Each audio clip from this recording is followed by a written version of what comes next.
ಸ್ನೇಹಿತರೆ ನಮಸ್ಕಾರ. ಗೆದ್ದು ವಿಶ್ವ ದಾಖಲೆ ಬರೆದ ಭಾರತ ತಂಡ ರಣರೋಚಕ ಪಂದ್ಯದಲ್ಲಿ ಟೀಮ್ ಇಂಡಿಯಾ ತಂಡವು ಭರ್ಜರಿಯಾಗಿ ಗೆಲುವನ್ನು ಸಾಧಿಸಿದೆ.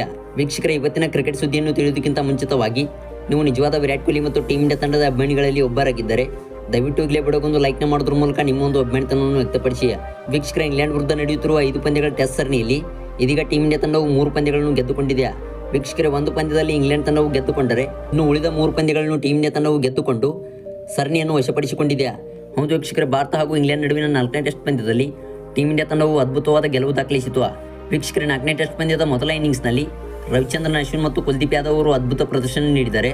ಇದಾದ ಬಳಿಕ ರೋಹಿತ್ ಶರ್ಮಾ ಹಾಗೂ ಶುಭ್ಮನ್ ಗಿಲ್ ಅವರು ಅಮೋಘ ಬ್ಯಾಟಿಂಗ್ನಿಂದಾಗಿ ಭಾರತ ತಂಡವು ಸುಲಭವಾದ ಗೆಲುವು ದಾಖಲಿಸಿತು. ಆದರೆ ವೀಕ್ಷಕರೇ, ಇದೀಗ ಟೀಮ್ ಇಂಡಿಯಾ ತಂಡವು ಮಾರ್ಚ್ 7ರಿಂದ ಆರಂಭವಾಗುವ 5ನೇ ಟೆಸ್ಟ್ ಪಂದ್ಯದಲ್ಲಿ ಭರ್ಜರಿಯಾಗಿ ಅಭ್ಯಾಸ ಪಂದ್ಯವನ್ನು ನಡೆಸಿದೆ. ಹೌದು ವೀಕ್ಷಕರೇ, ಅಭ್ಯಾಸ ಪಂದ್ಯಕ್ಕಾಗಿ ಧರ್ಮಶಾಲಾ ತಲುಪಿದ ಟೀಮ್ ಇಂಡಿಯಾ ತಂಡವು ಇಂಗ್ಲೆಂಡ್ ಎದುರಿನ ಅಭ್ಯಾಸ ಪಂದ್ಯದಲ್ಲಿ ಮೊದಲ ಇನ್ನಿಂಗ್ಸ್ನಲ್ಲಿ ಭರ್ಜರಿಗೆ ಪರ್ಫಾರ್ಮೆನ್ಸ್ ತೋರಿದೆ. ಇದರ ಮೂಲಕ ವೀಕ್ಷಕರ ಭಾರತ ತಂಡವು ಮೊದಲ ಇನ್ನಿಂಗ್ಸ್ನಲ್ಲಿ ಮುನ್ನಡೆ ಸಾಧಿಸಿದ್ದು, ಅದೇ ರೀತಿ ವೀಕ್ಷಕರ ಈ ಒಂದು ಟೆಸ್ಟ್ ಪಂದ್ಯವನ್ನು ಗೆಲ್ಲುವ ತವಕದಲ್ಲಿದೆ. ಮೊದಲು ಟಾಸ್ ಗೆದ್ದು ಬ್ಯಾಟಿಂಗ್ ಮಾಡಿದ ರೋಹಿತ್ ಶರ್ಮಾ ಪಡೆಯು ಭರ್ಜರಿಗೆ ಪ್ರದರ್ಶನ ತೋರಿತು. ಹೌದು ವೀಕ್ಷಕರ, ಟೀಮ್ ಇಂಡಿಯಾ ತಂಡದ ಪರ ರೋಹಿತ್ ಶರ್ಮಾ ಹಾಗೂ ಯಶಸ್ವಿ ಜೈಸ್ವಾಲ್ ಅವರು ಭರ್ಜರಿಗೆ ಪ್ರದರ್ಶನ ತೋರಿ ಶತಕವನ್ನು ಸಿಡಿಸಿ ಮಿಂಚಿದರು.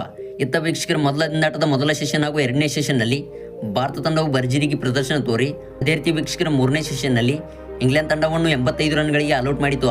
ವೀಕ್ಷಕರ, ಇದರ ಮೂಲಕ ಟೀಮ್ ಇಂಡಿಯಾ ತಂಡವು 5ನೇ ಟೆಸ್ಟ್ ಪಂದ್ಯಕ್ಕಾಗಿ ಭರ್ಜರಿಗೆ ತಯಾರಿ ನಡೆಸಿ ಧರ್ಮಶಾಲಾದಲ್ಲಿ ಗೆಲ್ಲುವ ತವಕದಲ್ಲಿದೆ. ವೀಕ್ಷಕರೇ, ನಿಮ್ಮ ಪ್ರಕಾರ ಟೀಮ್ ಇಂಡಿಯಾ ತಂಡವು ಈ ಒಂದು ಟೆಸ್ಟ್ ಪಂದ್ಯವನ್ನು ಗೆಲ್ಲಲಿದೆಯಾ ಅಥವಾ ಇಲ್ವಾ ಎಂಬುದನ್ನು ದಯವಿಟ್ಟು ಕಮೆಂಟ್ ಬಾಕ್ಸಲ್ಲಿ ಕಮೆಂಟ್ ಮಾಡಿ ತಿಳಿಸಿ. ಹಾಗೆ ವೀಕ್ಷಕರೇ, ಇದೇ ರೀತಿ ಕ್ರಿಕೆಟ್ ಸುದ್ದಿಗಾಗಿ ಈಗಲೇ ಚಾನಲ್ನ ಸಬ್ಸ್ಕ್ರೈಬ್ ಮಾಡ್ಕೊಳ್ಳಿ.